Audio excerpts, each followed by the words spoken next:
Hey, V, line them up.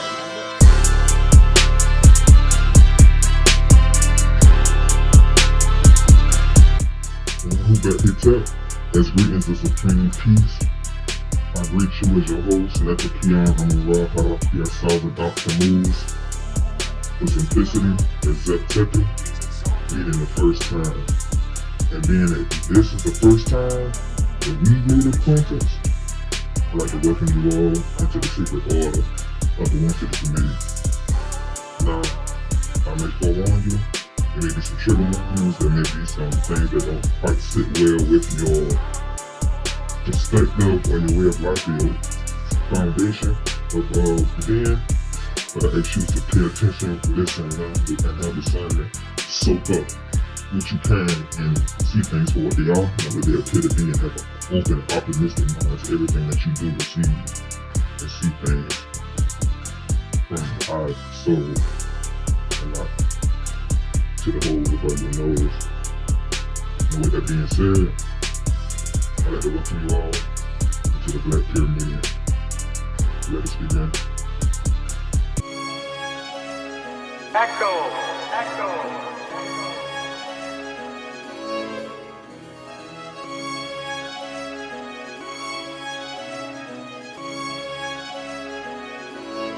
Young T.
The most interesting stone to science. The Ben Ben Pyramid has puzzled scientists for many years. The pyramid is made of black stone, but it is not an ordinary stone as its components cannot be found on Earth. The black ironstone specifically is only found in space meteorites. And here, the other puzzle appears because it's a very hard stone, so it's difficult to mold and dig this material. Though it's not difficult to break this stone, so how was it cut with so much accuracy in angles and deviations? How was it polished with such unique precision? As were these very delicate inscriptions on the sides of the pyramid, scientists found it impossible for any tool, old or new, to carve these inscriptions except using a laser cutting technology. Adding to its uniqueness, the black meteorite stone possesses a distinct composition that emits positive electromagnetic energy. This energy permeates its surroundings, inducing a sense of psychological comfort in those nearby and influencing human energy. The Ben Ben Pyramid continues to mystify us with its unexplained phenomena. Okay, let me give y'all a brief introduction into what the Black Pyramidion actually is. The Black Pyramidion is from what's called the enigmatic capstone. Capstone, originally in replication of the Ben Ben stone. The Ben Ben stone comes from the Bennu bird. Bennu bird being the ibis bird, and the ibis bird being a representation of Thoth, Tahuti, Hermes Trismegistus, Quetzalcoatl, all the different names that you've heard over time in different civilizations. The Black Pyramidion in itself is also the seat of On, the Most High God, Anu. It's the pyramidal shaped craft in which Anu came down into the sacred city of Heliopolis, which is named after him. It's called the City of the Sun, or the City of On. Anu. If you look on the back of your dollar bill, you see the word Anuit Coeptus, which means Anu has foreseen our undertakings. Anu, which is also a transposition of the sacred name of the all. When you say or it's the same principle. But the black pyramidion being also a representation of the phoenix, the new bird or the phoenix bird, who goes through a 500-year rejuvenation and regeneration process in which it engulfs itself in its own flames 500 years later, hatching itself from an egg and soaring in the skies, a representation of the internal flame of the solar plexus inside the human consciousness needing to rise and raise its frequency and our vibrations in order to fly again. I guess you could put it that way. But let's continue. That absolutely double penetrate pyramid deniers. To be clear, this is not a conspiracy theory, speculation, or even pseudoscience. Just sheer cold facts about the biggest pyramid in Egypt. You use that brain of yours and make your own conclusions on what they mean. Challenge me on any single one of these, I dare you. The Great Pyramid of Giza was built with around 2.3 million stone blocks, weighing anywhere from 2 and 80 tons, some of which were cut from a quarry hundreds of kilometers away. But they did it by dragging them through the sand, right? The latitude of the pyramid passes directly through this coordinate, which just so happens to be the exact measurement of the speed of light in a vacuum to 9 digits. But it's probably just a coincidence, right? We're told that pyramids were built as ancient tombs for pharaohs, but not a single mummy have ever been found in any pyramid ever, and that's a fact. Someone else probably got to all of them first, right? The Great Pyramid is facing perfectly true north within just 3/60ths of a single degree, making it also perfectly aligned with all cardinal directions, east, west, and south as well. But they probably just used the compass, which was invented by the Chinese over 2,000 years later. If you drew lines from out of the cardinal points of the pyramid and wrapped them all the way around the world, they would go through more land than any other point in the entire world, essentially placing the pyramid at the center of landmass of the whole world.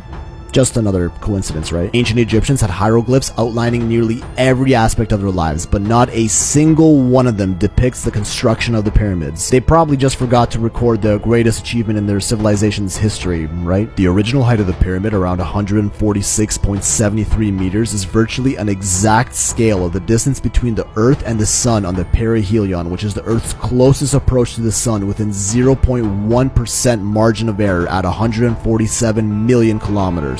Has to be another coincidence, right? The perimeter of the Great Pyramid as a ratio to its height is the same as the ratio of the Earth's circumference at the equator to its polar radius to within 1/3% margin of error, essentially making the pyramid a scale model of the Earth. Take a moment to digest that, and yeah, it has to be another coincidence, right? The Great Pyramid of Giza is estimated to weigh around this many metric tons. The entire mass of the Earth is that many metric tons, making the weight of the pyramid an almost perfect scale of the Earth's total mass to, again, within 1/3% of accuracy. Yeah, these are definitely all just coincidences, right? The largest stones in the pyramid are found in the ceiling of the king's chamber. Red granite weighing up to 80 tons, which is as heavy as 2 Boeing 737 planes cut from the Aswan quarry over 1,000 kilometers away. But they probably just used ropes and sleds, right? Ain't no one can deny these cold hard facts of the Pyramid of Giza.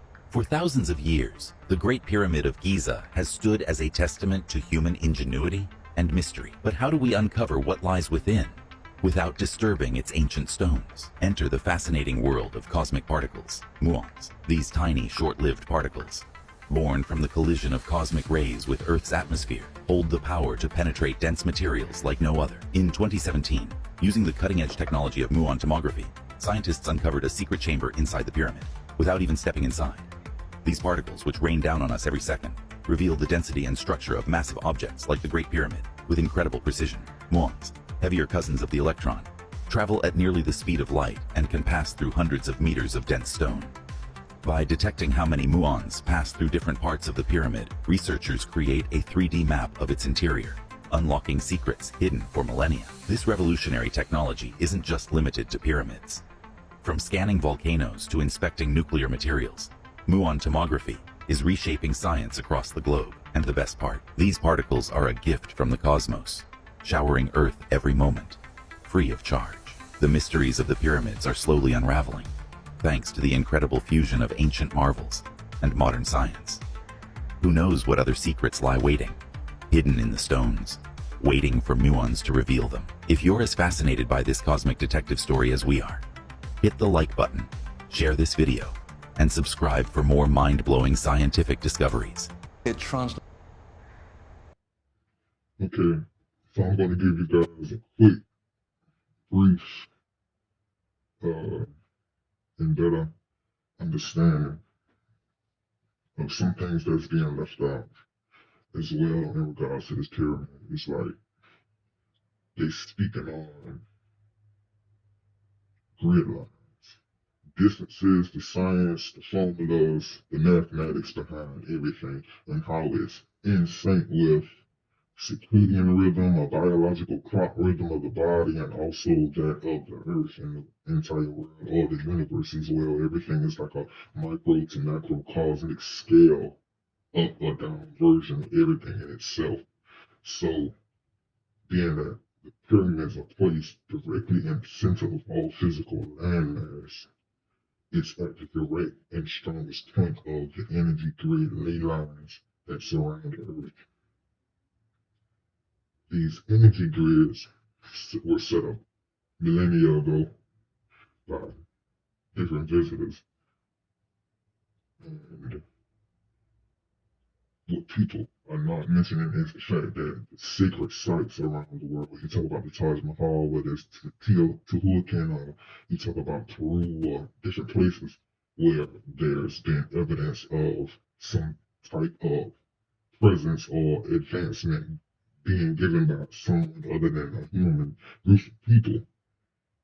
Those sacred cities are all set up directly on ley lines, those sacred sites, and they all, when broken down mathematically and scaled mathematically, you can see that they're in exact distance to the ratio of either pi or phi from the Great Pyramid to every other site around the world, meaning that they all interconnect based on this pi and phi ratio that is hidden within the dimensions of every aspect of the Great Pyramid. And just a fool for thought. But remember, entertainment purposes only. Do your own knowledge and your own research. I lead you to the well. I can't make you drink it.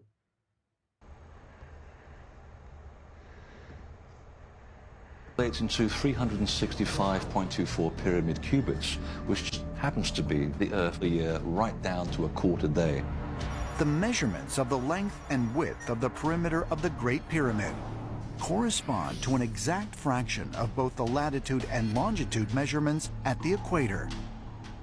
Scaled up, this means the Great Pyramid directly corresponds to the circumference of the equator, as well as the measurement from the equator to the pole, making it a scale model of the Northern Hemisphere.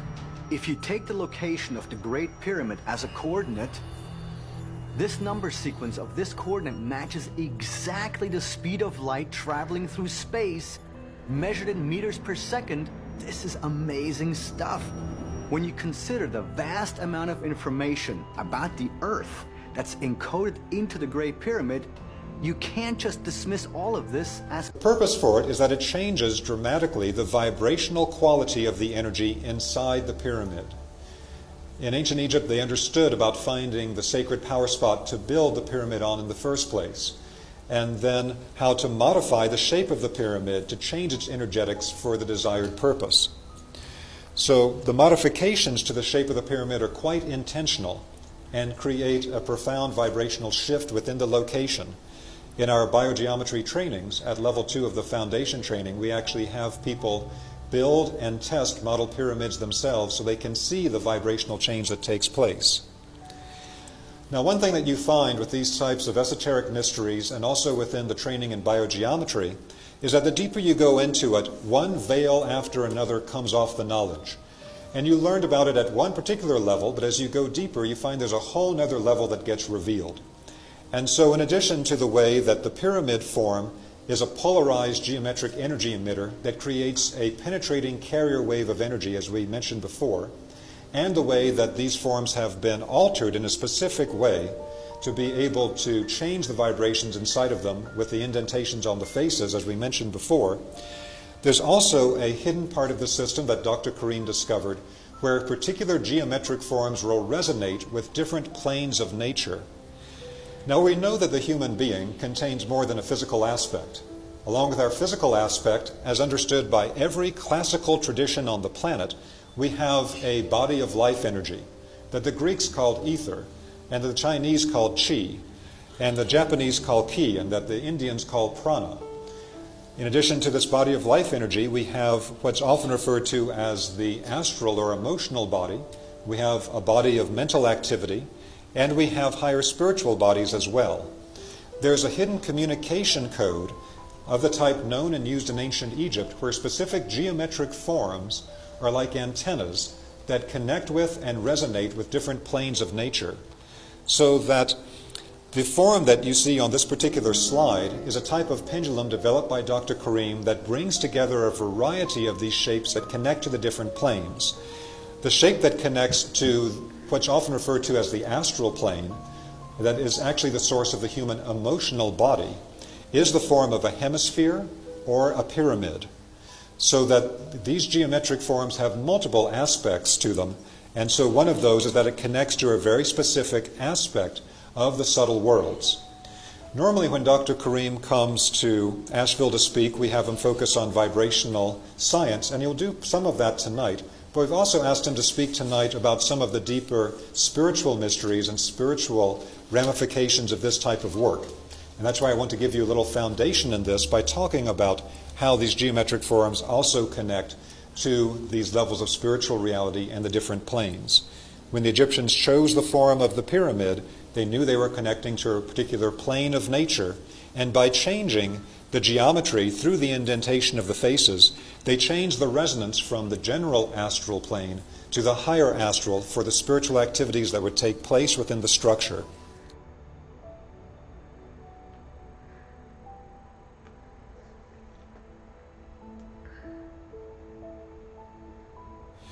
Dr. Karim has also done extensive surveys of the specific types of land energies that are present at Giza Plateau that they then built the pyramids on. So this shows you a particular grid structure of a very high quality of vibrational energy that we referred to earlier as the BG3, the quality of centered energy. This centered energy quality of the BG3 is something that creates an entire grid of energy across Giza Plateau, and is particularly concentrated in locations underneath the pyramids and sometimes even at some of the underground chambers that you reach from the pyramids through underground tunnels. So these three vibrational qualities that Dr. Karim identified can be talked about either through modern terms that have a identifiable basis to them in a type of vibrational science concept, or they can be described according to concepts known to classical spiritual traditions, which also had an understanding of these energies. So one of these energies that makes up the three vibrational qualities that balance all living energy systems is this quality that the French found, this carrier wave of energy that they called negative green. Another is one that we refer to in a technical basis as the higher harmonic of ultraviolet. It is in resonance with ultraviolet light and energy on the physical plane, but it's on a higher harmonic level.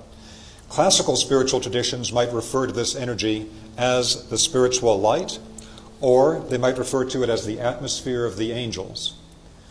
The third component, and considered to be in some ways the highest of the three components of this balancing force, is the higher harmonic of gold. The higher harmonic of gold is connected to physical gold and is the reason why so many classical traditions used physical gold in their spiritual mysteries. Whether it's in South America or Egypt or Asia, you constantly see the use of gold. But it's not for the physical aspect of it, but because it resonates with something on a higher level.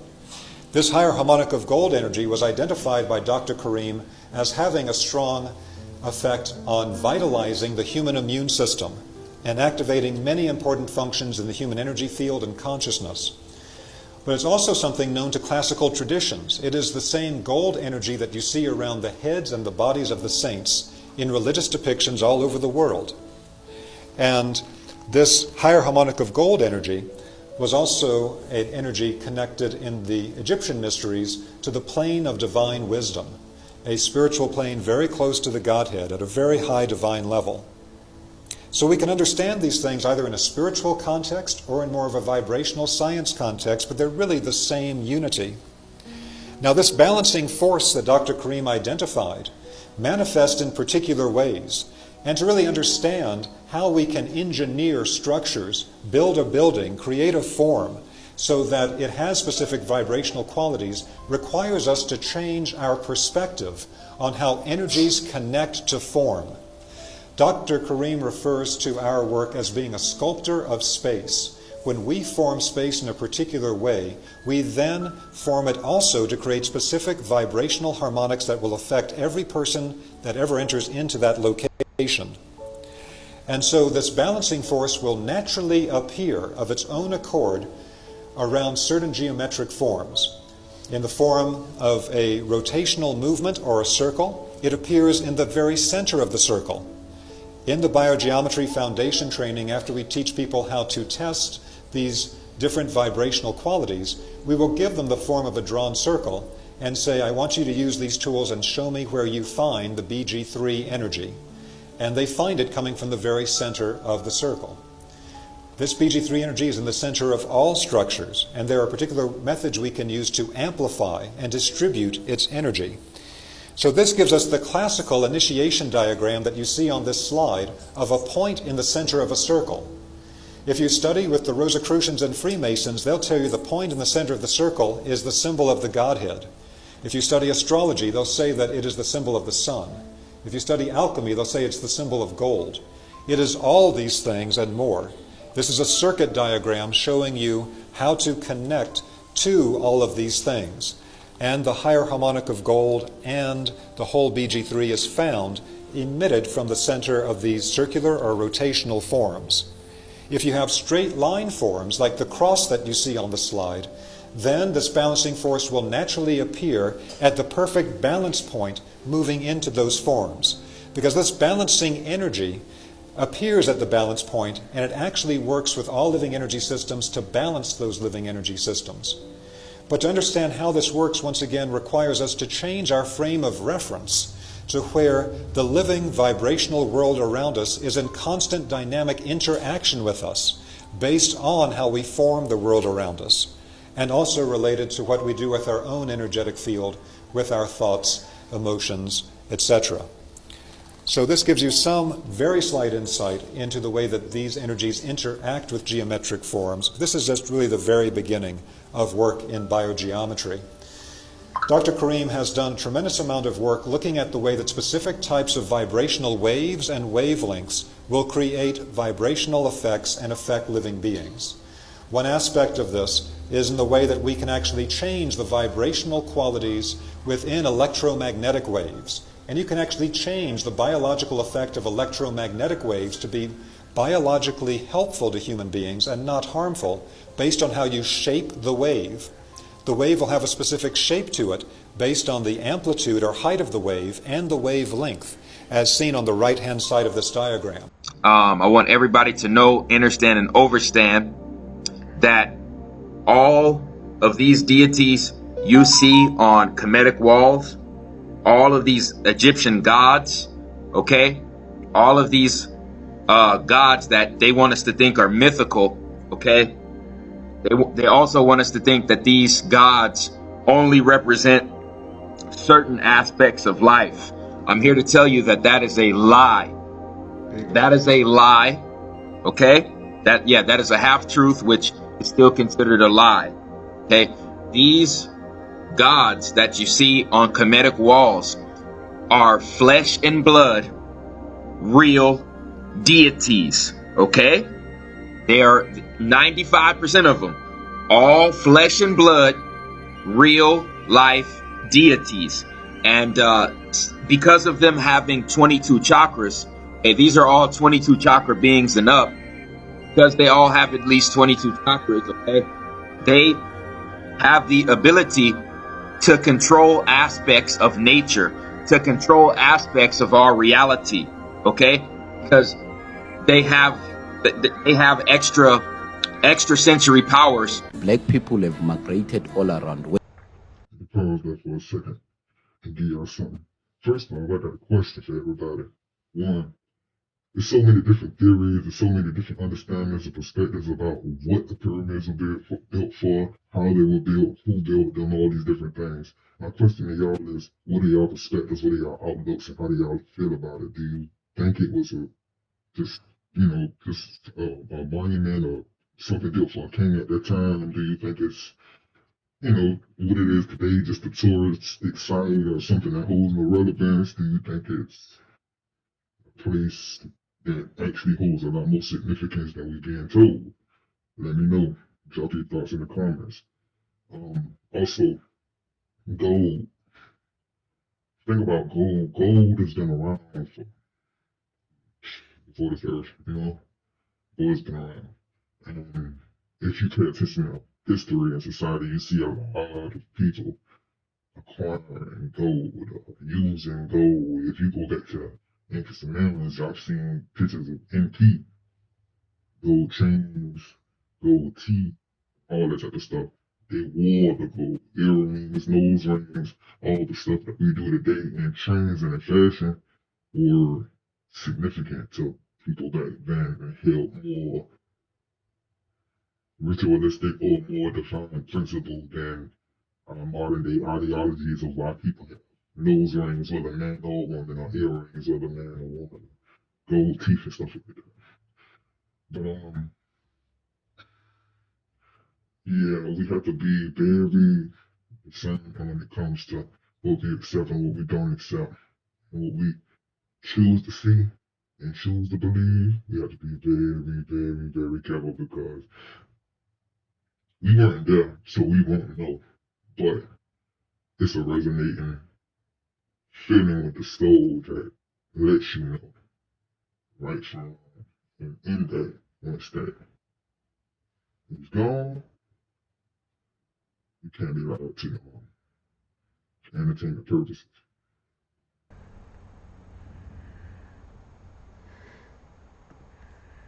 When they landed from the sky, since they are from the stars, their story is ancient. Black people are ancient people. When they land here, they migrated to all the places around planet Earth. Why they say life originated in Africa, it's because the people who have the center of knowledge and the history of mankind and its origin there in Africa. Came as aliens onto this planet. The pyramids that were built by black aliens, which is us. Yes. We came from the sky through the two twins who are from the Sirius star. When they came here, another one got married with the sea creatures, meaning the people who are living in the seas.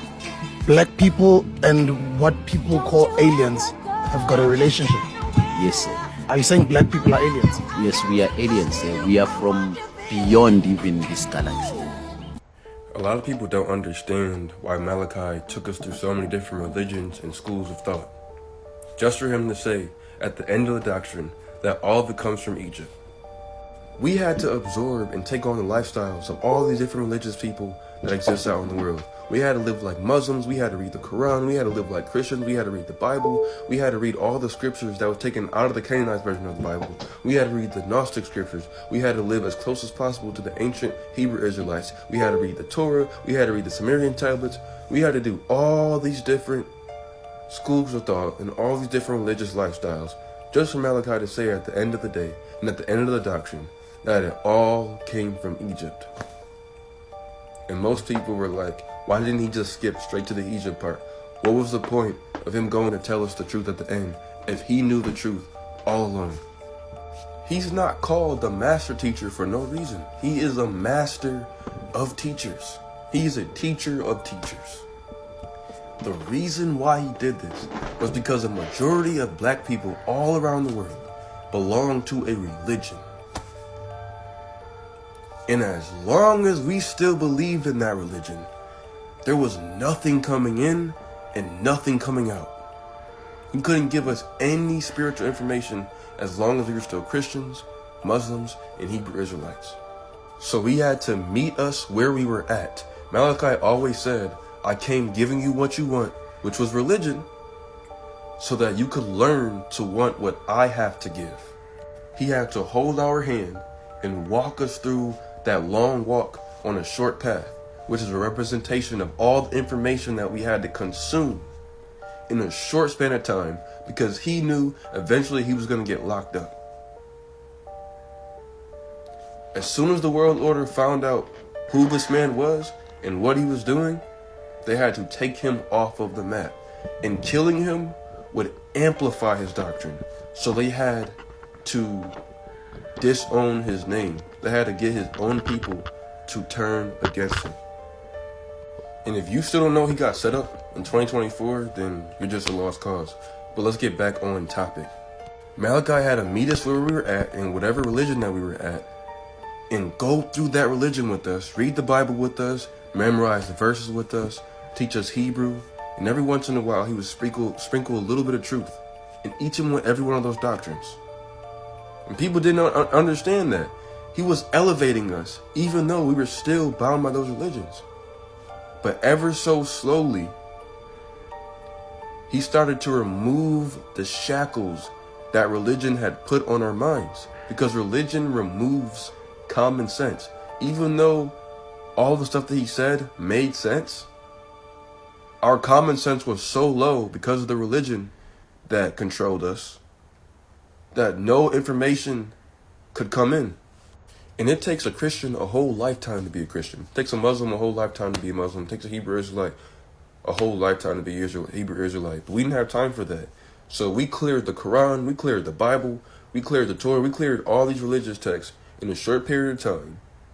And we fully comprehended everything that those scriptures wanted us to know. And we moved on to the next doctrine.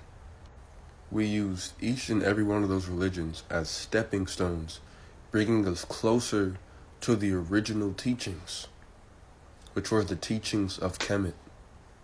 All of those religions were the lesser mysteries, which was an initiation for the greater mysteries, building our mental and spiritual fortitude and building our craving and hunger for the real spiritual nourishment.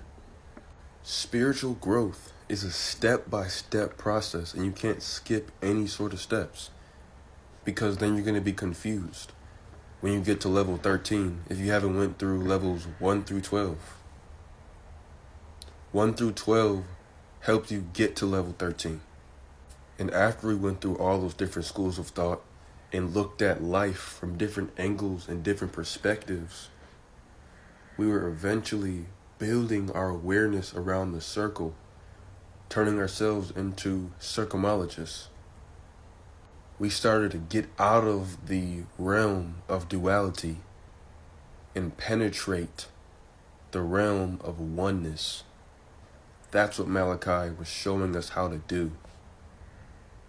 Because on this side of the intellect, or on this side of the mirror, your subconscious governs your mind. It rules your life. You may not notice it, but it does. And your subconscious doesn't know the difference between good, bad, right, wrong, left or right, positive, negative. All it knows is what you focus on. And what you focus on is what your subconscious manifests.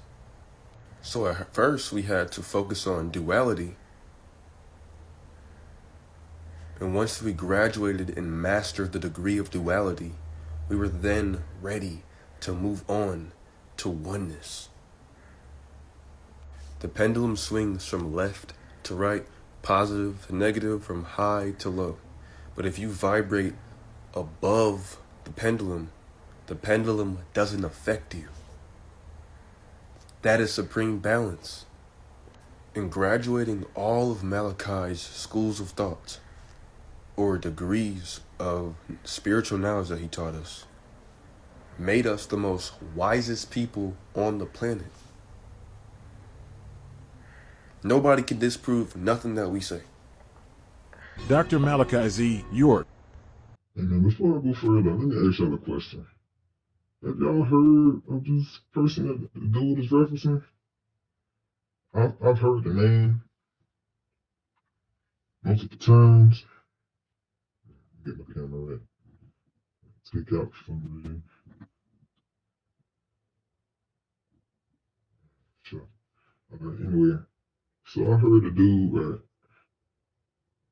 I heard it on. The thing is, like, I didn't really get the chance to really dig or want to on it, so I'm curious if any of you all have ever heard anything, read anything, seen anything, you know, and if you haven't, because I'm thinking about researching myself because the name keeps coming.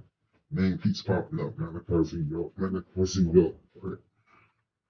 So I'm trying to find out for myself, do a little bit more studying and researching, because dude talking like this man is just a creme de la creme, you know what I'm saying? So we might need to find out and dig into that and see what he's talking about and all that, if he feel like they became wise and speaking on the earth. But I don't know, man. You know, not just to try to force somebody to change what they believe, but you know, just to, every day you're supposed to learn something new. So you feel me? Dig into something, find out something different. So his name Mysteriez, I'm definitely gonna dig into that. But they said they went through all different schools and cultures and stuff like that, religions and whatnot. Makes sense though. That's mysteries, the greater mysteries, or like lesser like the greater, like entertainment purposes only. Y'all do your research, man, and let me know later on what y'all found out about the dude, man. Pump me in the right direction. You know, each one to teach one. Revered as Murdoch and by his galactic name Yanun, stands as an ancient elder whose purpose transcends mere worship. His earthly sojourn carries the profound mission of elevating humanity, urging us to remember that our existence extends far beyond the terrestrial realm. We, as galactic beings, are intricately tied to the cosmos and more than just earthly entities. Dr. York's arrival is not a call for reverence, but a catalyst for our ascension to higher levels of consciousness. His transformative work seeks to free us from the confines of our own minds, breaking the chains of mental imprisonment. In acknowledging his efforts, we offer respect for the pivotal role he played in igniting the spark of the green light, a guiding force leading us back to the stars. Within his teachings, Dr. York imparts the wisdom that our connection to the stars is a profound and intrinsic part of our being. As woolly-haired beings, we embody the essence of the people of the sun, attuned to the ninth power of nine ether. Our journey involves not only understanding but actively cultivating a harmonious relationship with cosmic energies. This connection acts as a transformative force, allowing us to navigate the celestial tapestry and embrace our place within the vastness of the universe. Therefore, in acknowledging Dr. York's teachings, we recognize not only our earthly existence but our cosmic heritage. As we strive to live under the sun and embrace the radiant energies that bind us to the stars. Yeah, they talking about dude, a galactical being. We most definitely got to dig into that, y'all. Make sure y'all spam me up, man. Let me know what's going on with dude, man. Sure. In the heart of ancient Egypt, hidden from common sight, lay the enigmatic mystery schools. These were not ordinary schools, but centers of profound spiritual knowledge, where wisdom of the cosmos was shared with a chosen few. Imagine, if you will, a young man from Nazareth, known to us as Jesus, walking the same sacred halls. Historical records and ancient texts suggest that Jesus spent his missing years, between 12 and 30, in Egypt, absorbing the esoteric teachings of these schools. These lessons shaped him, enhancing his understanding of the universe and the divine. This knowledge may have significantly influenced his teachings, offering a new perspective on his miraculous abilities. So, was Jesus a student of the Egyptian mystery schools? It's a question that continues to intrigue scholars and seekers alike. Dive into the mystery, explore the unknown. The truth is out there, waiting to be discovered. Makes sense. Jesus was definitely going to Egypt. Back then was the only time we ever knew anything. Name something you know now. You know nothing. You don't know if there's a heaven. You don't know if the Quran is authentic. You don't know if you're a human. You don't know whether this is mustard or you don't know whether this is white or gold. All you know is what they told you, and you have belief in what they told you. When we were in our right state of Elohim, we didn't have beliefs. We knew because we were the gods that everybody worshipped. You follow that? The people with the crown, woolly hair, right? We were the original Watusi and the original Pygmies. There was hair. Pygmies and Watusis were the original people that was on the earth before Adam and Eve.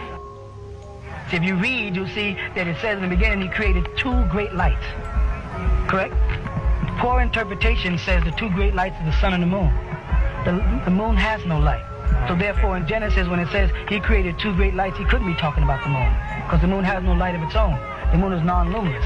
The second light he's talking about is the light that's inside you and me. people of the sun. We are Shem. The name Samson means solar. You with that? Yeah. That's what the name Samson means. Shamsa means the sun. Solar. We are sun people. This is why we can live under the sun and Europeans cannot live under the sun. What they do not teach you is what's called right knowledge. Right knowledge is that there's a sun burning inside of you, a light burning inside of you. That they tell us that there's just energy here. There's light and fire burning inside us, and that's what they're speaking about in the book of John when it said the light is shining in the darkness, but the darkness comprehendeth it not. And that light is called Ruh in Hebrew, and it's called Ra in ancient Egypt, and we were called Aman Ra. The word Aman means Amana, faith. So Muhammad named all of those people that worship Ra, Mu'min and Mu'minati, which is short for Aman. And every one of your prayers end with Amin, which is the ancient Egyptian god Aman, and the Ra was the sun in us as the original people of the sun. And we roam the earth millions of years, 17,250,000 years to be exact, before Adam was created 49,000 years ago. We had to get back to the fact that we are the Elohim to get back to the fact that we are the Eloh. So a lot of traditions and customs, and I made sure that they knew every custom. We was the only community that wore veils, jalabias. We did everything it was, because if you're going to teach the people well, you got to submerge them in that knowledge. You follow that? Yeah. But that was not what they call right knowledge. That was called belief. Because while we were all submerged in Islam, it was all based on belief, not facts. Now we had to go back, and after we finished that, I taught them all about Christianity. When you say belief, you mean faith also. When I say belief, I mean to lie to Eve's children. Lie, Eve. To lie to Eve's children, which is the one they said, there'll be two seeds, the woman's seed, which is Eve, and the serpent's seed, which is Leviathan. And believe means to lie to Eve's children. Faith means believing in the God Amen. Amana, faith, Mu'minun, Mu'minati, ancient God. And that Amen, like I said, is all, we're Amen. We're Aman Ra. You know, we're the son of it. Islam just taught you the first stages. You follow? Illuminati is an extension of the mystery schools, which started way before Egypt even existed. It was from the land of Kem. And the Emerald Tab, it starts on Atlantis, the actual island itself. Thoth's dad sends him to the land of Kem. He gets in a ship. When he gets out, there's barbarians. His job is to bring them to a higher level of civilization. From there, when they get to a certain level, he opens up the mystery schools, and he begins to teach these people the higher things, dimensions, technology, quantum physics, all the stuff that they need to know, you know, the universe and everything else, how the things work, even to a higher level, talking about even manipulating the ether through vibrations and thought. So these mystery schools maintained for many, many years, and they were for invitation only, but they were for enlightenment of the race.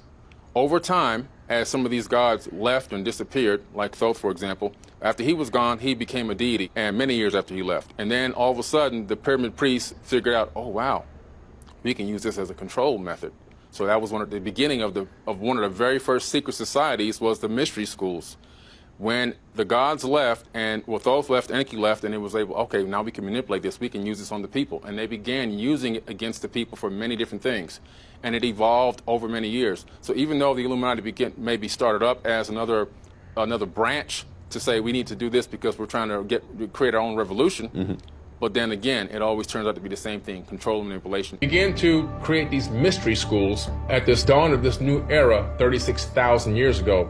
The gentleman who started this, his name was Thoth, T-H-O-T-H, and he's known as a wisdom keeper. He's known all over the entire world, but he ruled over the land of Kamit for 14 or 16,000 years, roughly thereabout, according to the ancient Egyptians. Osiris is the first initiate, the first one to start the Egyptian mystery schools.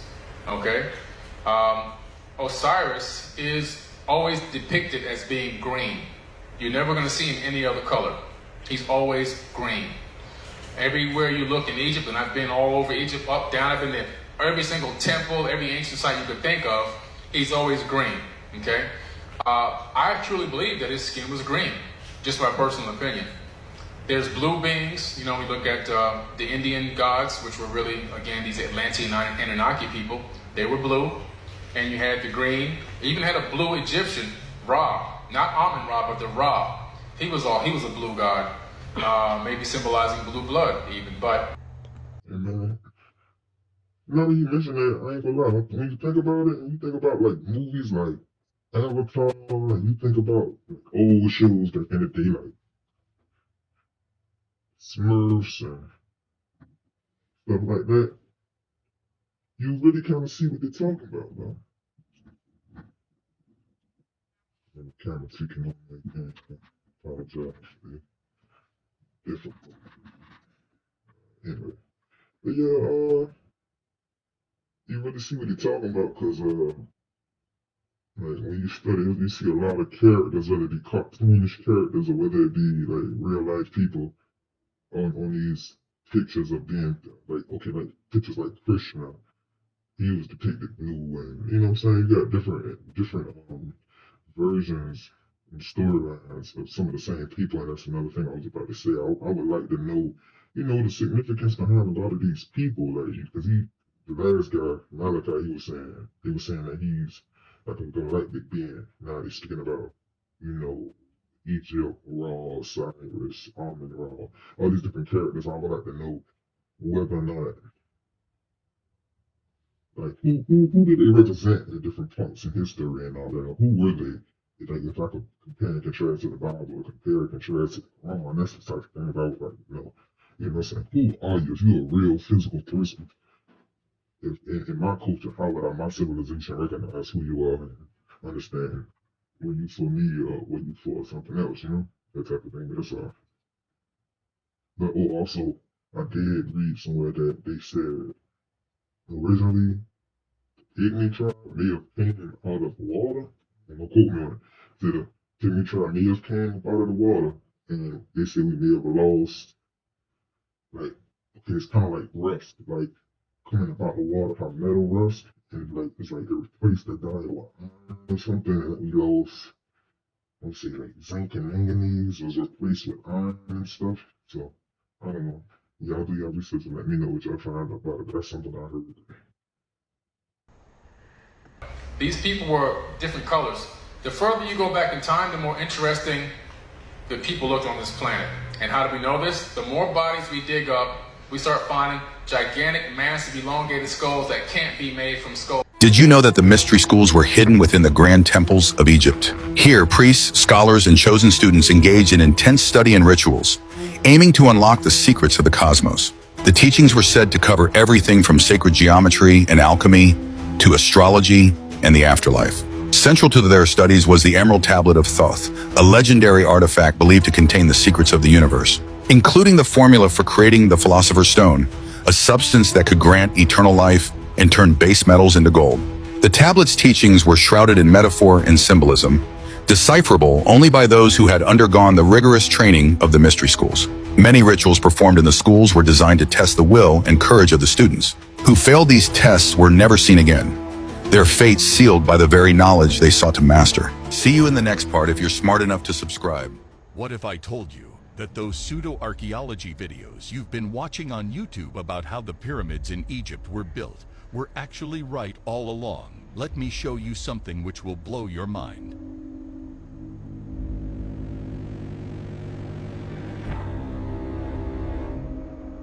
If sound can levitate objects in this way, what else can it do?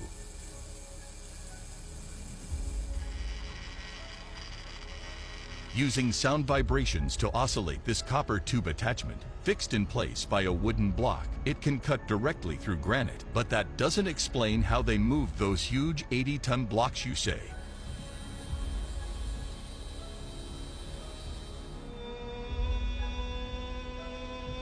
There were three main badges that you would earn back in ancient Egypt.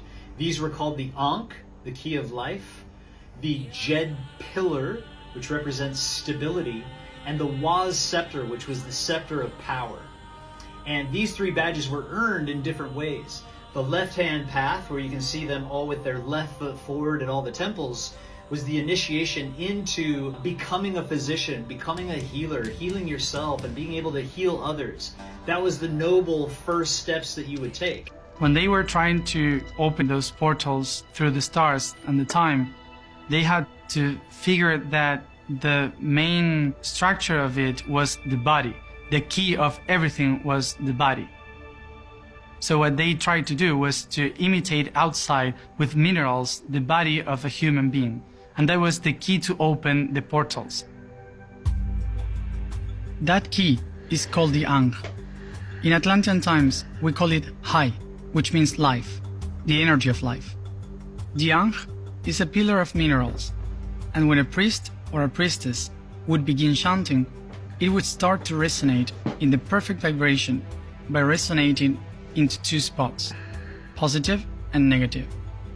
Like a magnet, these two forces would create a neutral point of energy in the center that expands up and down, creating the shape of a torus.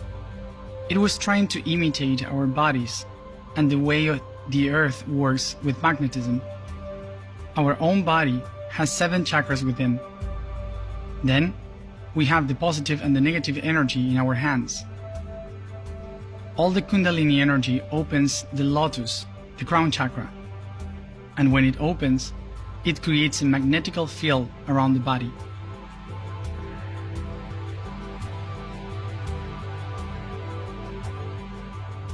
In an ankh ceremony, there would be 4 priests and priestesses and the initiate. 1 priest would hold the ankh and 2 priests would hold the jeds, which were pillars of minerals with 4 different levels of vibration that worked like tuning forks.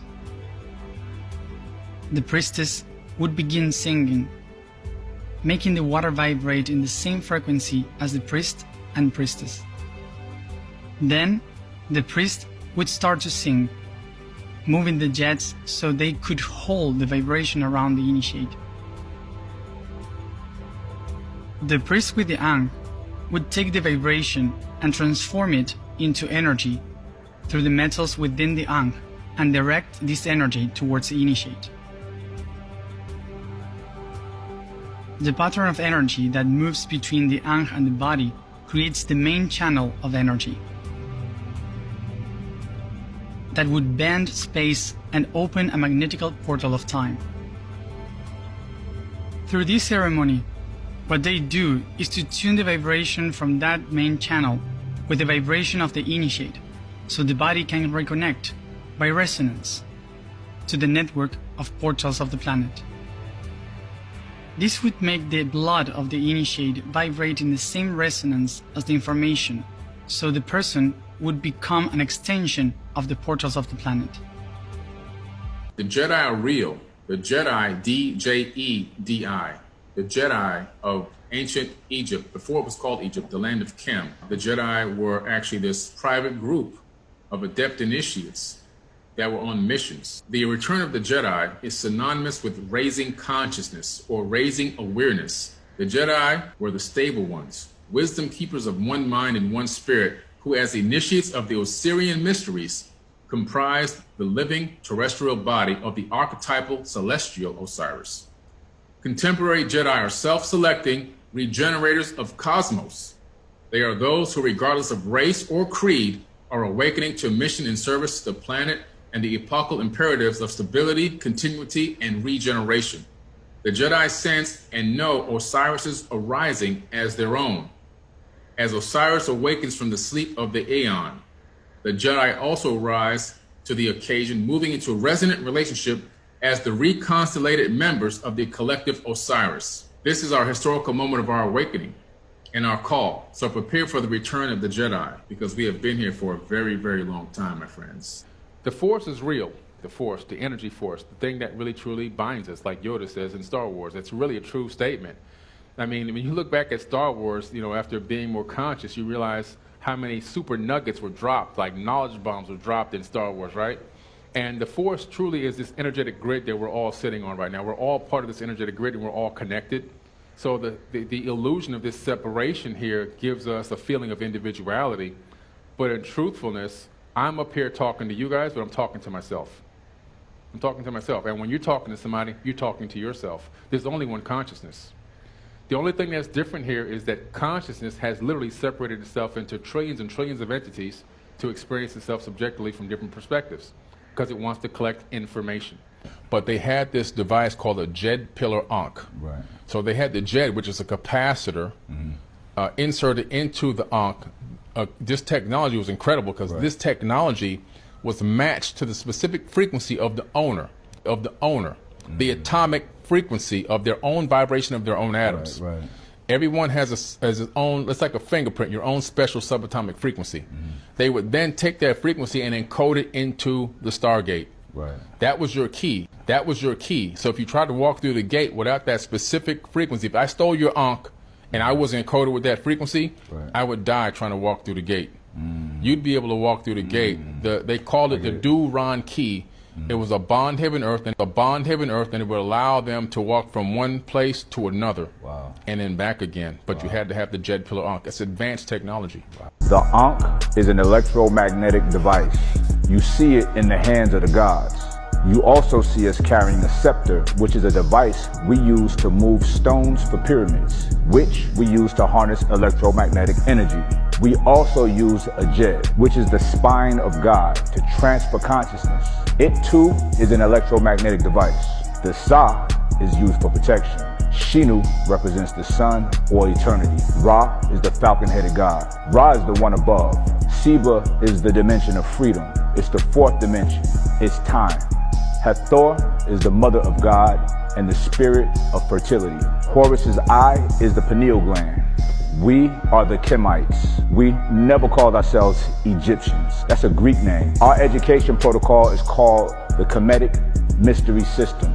Scholars from around the world came to Kamit, Timbuktu, the Gold Coast, and other regions nearby to learn about astronomy, botany, pharmacology, geography, chemistry, and most importantly, geometry.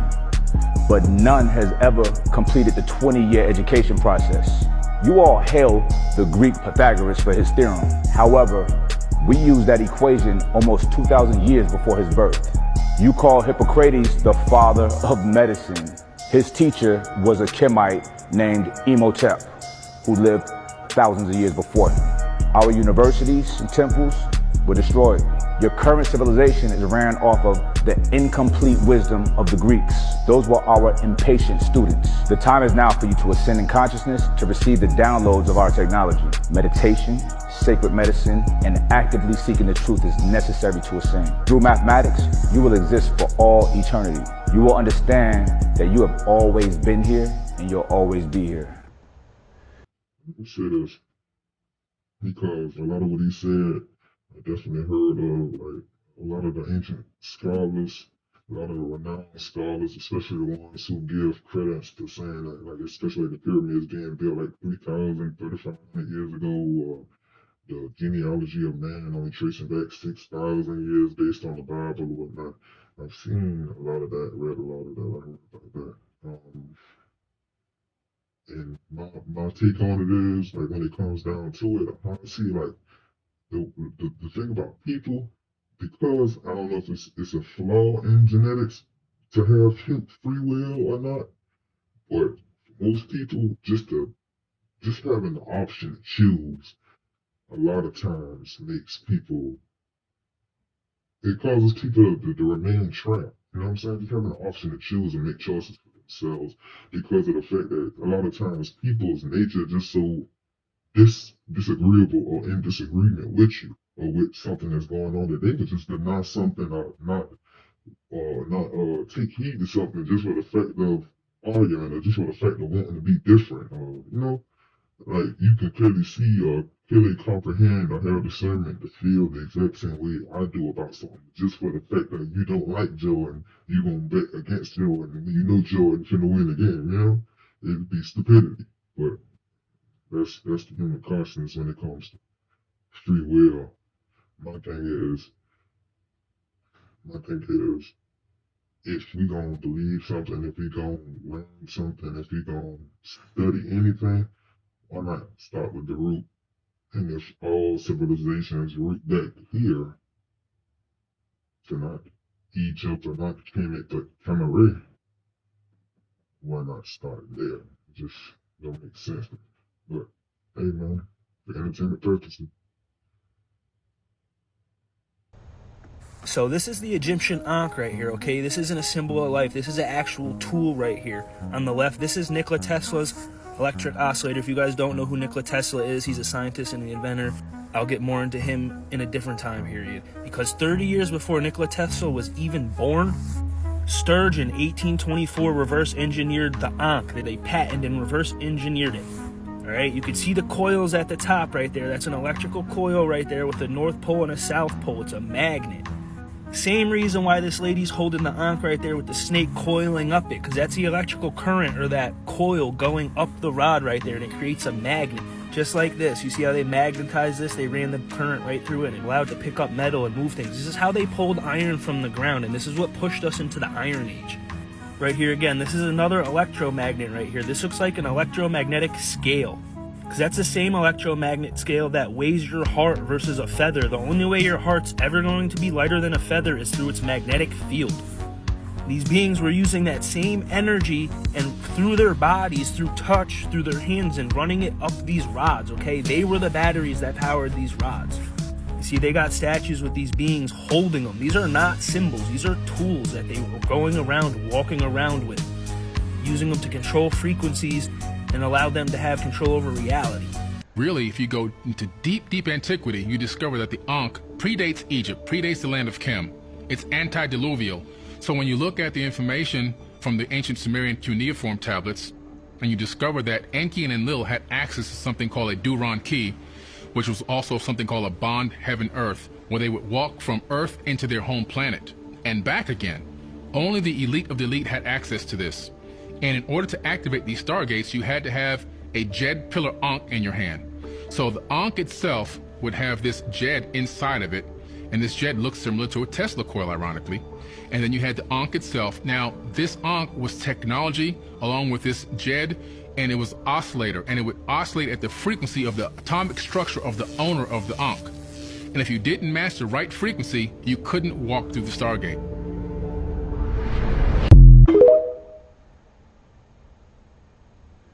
An Egyptian symbol that looks like a symbol relating to the use of an electrical field? Yes, the djed pillar is just that, a phase in the plasmatic development of the squatter man. Wait till you hear this. Incoming plasma has two components, energy intensity and flow. Increasing the flow of the incoming plasma puts enormous pressure on the toroids, causing them to take on a decisive appearance. The stack would be relatively stable in number, but the shape is in flux. As the torus stack compresses, distinctive boxy shapes begin to form, and this is what we see with the djed pillar. It's a phase in the squatter man event, and it would have had electrical discharges all over it in the form of intense lightning. As it assimilates into Egyptian culture, this symbol was Assyrian in nature and was primarily associated with themes of rebirth and regeneration. According to legend, Osiris, the king of the ancient Egyptian pantheon, was speared by his brother Set, the god of chaos, again a perception in the plasmatic sky. After this event, Isis and her son Horus revived the god so that he could serve as the chief deity of the netherworld. The djed pillar was designed as a symbol of Osiris and later came to be understood as a representation of his backbone. In fact, in several Book of the Dead spells, representations of the symbol are used to help reinstate the vertebrae of the deceased and consequently revive them for his or her rebirth into the afterlife. And when worn as an amulet, the symbol helped to invoke the regenerative powers of Osiris. The djed pillar also served as a common hieroglyphic symbol, representing the ancient Egyptian word for stability, probably referring to the stable long-term effect of the plasmatic djed before the emergence of the squatter man. The djed was an important part of the ceremony called raising the djed, which was part of the celebrations of the Sed festival, and that's the Egyptian Jubilee celebrations. The act of raising the djed pillar has been explained as representing Osiris's triumph over Set. Ceremonies in Memphis are described where the pharaoh, with the help of the priests, raised a wooden djed column using ropes, and this ceremony took place during the period when fields were sown and the year's agriculture season would begin. The djed pillar manifested from Saturn's cataclysmic demise. It's the pillar manifesting to the tree of life, which becomes the son of God, and that is why it's so closely associated with Osiris. But what do you guys think about this anyway? Comments below, and thank you for watching. Okay, I got one more thing I want to throw at y'all right quick. Remember what I said earlier about the ankh? I mean, about the word on. I knew and on. I read somewhere, with Egypt, in Egypt, a lot of the words actually represent tones. Like when you have like is, ra, el, and ab, ra, and all that type of stuff. A lot of the words really represent tones, and so does the pictures represent. The hieroglyphs represent or connotate sound or diction, not just a picture. And when you look at the word ankh, I know when the first tones represented in Kemetic culture, Kemetic science is the word ka, K-A, ka, K-H-A, ka. And it's supposed to be that energy in motion, like you got potential energy and kinetic energy. It's supposed to be that kinetic energy that snapped after everything was just like held together, and then it just broke and everything just spiraled out into us from this point straight out, and everything came from. When you think about that from a mathematical sense, you think about a ray, like a number line, like a line, like a ray from a dot and on straight out. And that was the actual name of the god. Ray, we say raw, but it's actually ray. Ray, a tomb ray. And the word on, remember I said on new as in the most high. On, for that to be, that's also symbolism, Anyway, entertainment purposes. But they had this device called a djed pillar ankh. So they had the djed, which is a capacitor, inserted into the ankh. This technology was incredible because this technology was matched to the specific frequency of the owner, the atomic frequency of their own vibration of their own atoms. Everyone has its own, it's like a fingerprint, your own special subatomic frequency. They would then take that frequency and encode it into the Stargate. That was your key. That was your key. So if you tried to walk through the gate without that specific frequency, if I stole your ankh and I wasn't encoded with that frequency, I would die trying to walk through the gate. You'd be able to walk through the gate. They called it the Do-Ron key. It was a bond heaven earth, and it's a bond heaven earth, and it would allow them to walk from one place to another and then back again. But you had to have the djed pillar ankh. It's advanced technology. This piece called the djed pillar. It's referred to as the backbone of Osiris. People know about this. But essentially, it's a pillar for stability. Stability of what? Well, it stabilizes the power coming through it. This is something that is inside of all of us, and in fact, it exists in the sacrum. Now, my teachers from the past said that these four pieces represent building the cardiovascular system, the nervous system, the muscle and skeletal system to an advanced degree that creates the stability within the human. But this is based in the sacral plexus. We see things like this when we go to the power station. If you ever go to a dam and you see all this power running off, you'll see like these transformer-looking conductor things that look just like this. This is involved in power.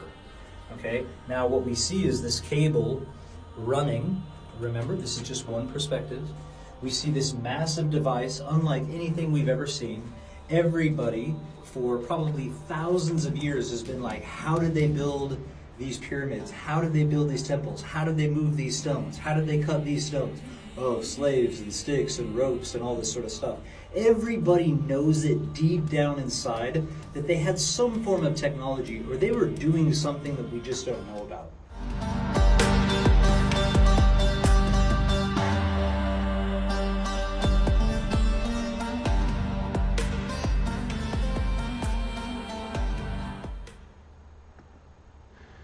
Okay, so everybody, we come to a conclusion with this initiation into this Black Pyramidion.